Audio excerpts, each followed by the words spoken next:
Amis du jour, chalutations. Pour les petits nouveaux, moi c'est Sekhmet et je vous souhaite la bienvenue dans mon podcast littéraire.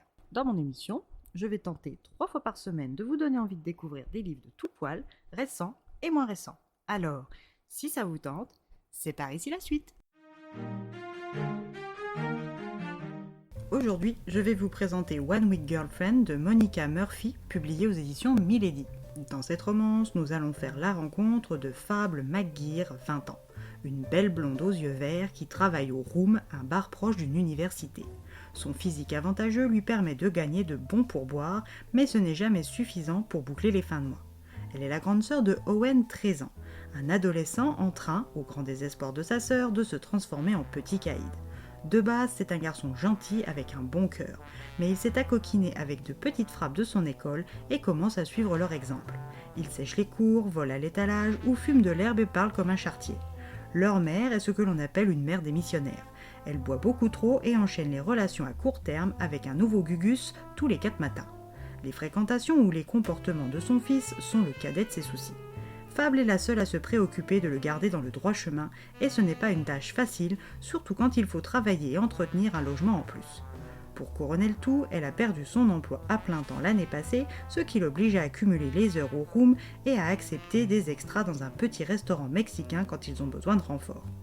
Pas assez riche pour faire des études et pas assez doué pour obtenir une bourse, Fable n'a pas eu d'autre choix que de se relever les manches pour remplacer au pied levé sa mère incapable. En matière d'hommes, Fable choisit toujours des spécimens musclés qui lui font penser le temps d'obtenir ce qu'ils veulent, qu'elle est exceptionnelle, puis la laisse là derrière eux avec la désagréable sensation d'être sale. Elle se mésestime beaucoup, c'est pourquoi elle traîne derrière elle une vilaine réputation de fille légère qu'elle ne mérite pas totalement. C'est pour cette dernière raison que Andrew D. Callahan, dit Drew, l'attend derrière le bar à minuit passé.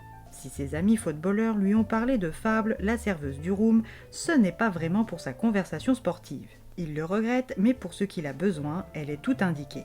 Drew est l'enfant chéri du campus, avec son 1m85, ses épaules développées, son regard azur, ses cheveux noirs, son air mystérieux, il fait chavirer tous les cœurs. Studieux travailleur et bon joueur, Drew a tout du gendre idéal. Sauf qu'il ne souhaite pas trouver chaussure à son pied, il refuse de s'engager ou de s'investir avec quelqu'un, et cela vaut aussi en matière d'amis. Il en possède beaucoup, mais il n'est proche de personne, et cela lui convient très bien comme ça. Sa mère est morte quand il n'avait que 2 ans, et son père a fini par se remarier. Cette année, pour les vacances de Thanksgiving, il ne va pas pouvoir échapper à la visite familiale. Drew supporte l'épreuve quand la réunion a lieu à Hawaï ou dans l'une des maisons de vacances de son père Andy. Mais cette année, c'est dans la propriété de Carmel, celle dans laquelle il n'a pas mis les pieds depuis 2 ans, celle où sa petite sœur a disparu. Il le sait, il est totalement incapable d'affronter ça seul, et ce même si ça doit le faire paraître faible. C'est là qu'entre en scène Fable.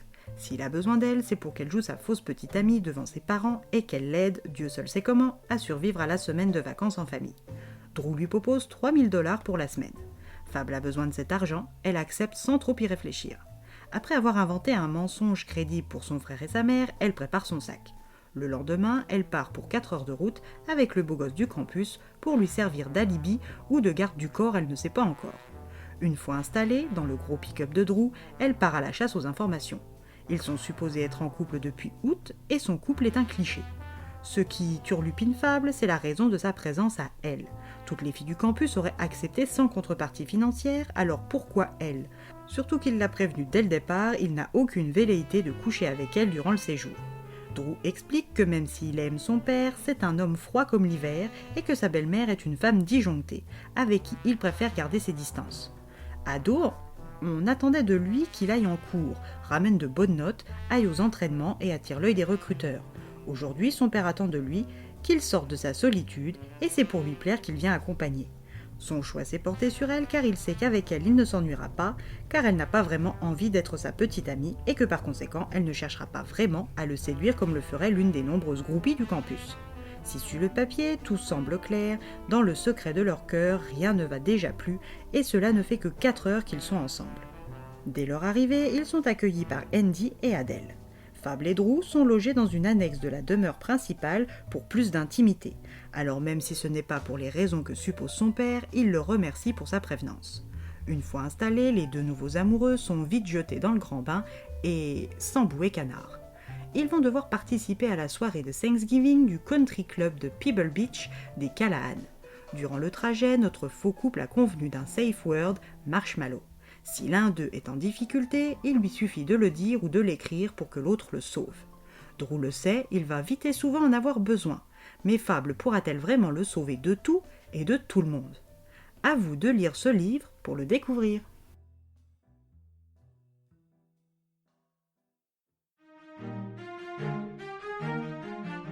Une lecture prévisible dans sa romance et même dans sa révélation sordide. Un duo qui fonctionne bien grâce à une plume fluide, et ce malgré le côté cliché à la Pretty Woman.